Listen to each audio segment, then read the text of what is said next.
Défaite 1 but à 0 face à Marseille au stade Vélodrome. La défaite fait mal, mais l'attitude des joueurs également. Je voulais pas de ce match le soir du Ballon d'Or pour pas que les esprits soient dispersés. Ça a été malheureusement le cas. Les joueurs regardaient la cérémonie dans le vestiaire et ont même fêté le Ballon d'Or de Dembouz après la défaite. C'était un de ces matchs qu'il fallait absolument pas perdre. C'est une question d'honneur. Malheureusement, on avait beaucoup d'absents et un dispositif où les joueurs étaient perdus. On va passer à mes notes du match seulement côté parisien. On commence par Chevalier à qui j'attribue un 2 sur 10. Mauvaise soirée pour Lucas qui se foire très tôt dans le match avec une sortie désastreuse qui nous coûte le premier but.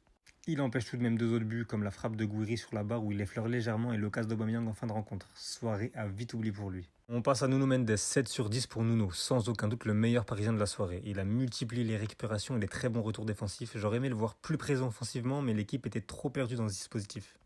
5,5 sur 10 pour Pacho. On aurait pu croire qu'avec une défaite, la défense serait mal notée, mais c'est pas le cas. Pacho ne fait pas un mauvais match, il a fait de bons retours défensifs et il était propre techniquement pour sortir du pressing marseillais.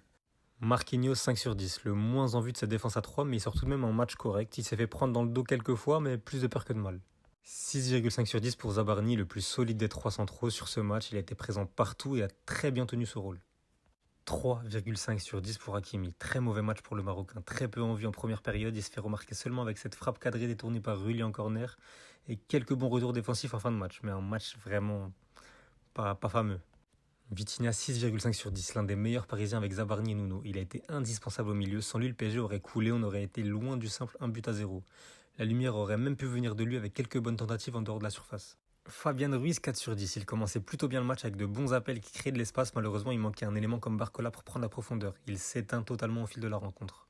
3 sur 10 pour Zahir Emery, très mauvais match qui aurait pu lui servir à justement se faire remarquer et obtenir plus de temps de jeu, malheureusement je trouve qu'il perd en insouciance et ne prend aucune prise de risque, c'était pourtant sa force à l'époque.